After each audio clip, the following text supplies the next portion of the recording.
നഗരസഭയുടെ 2026-27 വർഷത്തെ ബജറ്റ് ഭവനരഹിതരെയും കുടിവെള്ള പ്രശ്നങ്ങളെയും പൂർണ്ണമായും അവഗണിച്ചുവെന്ന് പ്രതിപക്ഷം.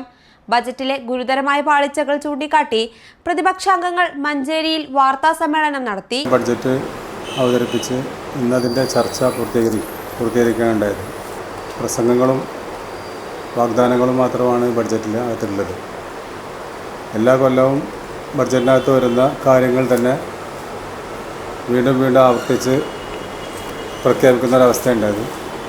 മഞ്ചേരി നഗരസഭയുടെ വികസന അവകാശവാദങ്ങൾ പൊള്ളയാണെന്നും അടിസ്ഥാന മേഖലകളെ ബജറ്റ് സ്പർശിച്ചിട്ടില്ല എന്നും പ്രതിപക്ഷം ആരോപിച്ചു. കാർഷിക മേഖലയ്ക്കായി ആകെ 7.5 ലക്ഷം രൂപ മാത്രമാണ് നീക്കിവെച്ചിട്ടുള്ളത്.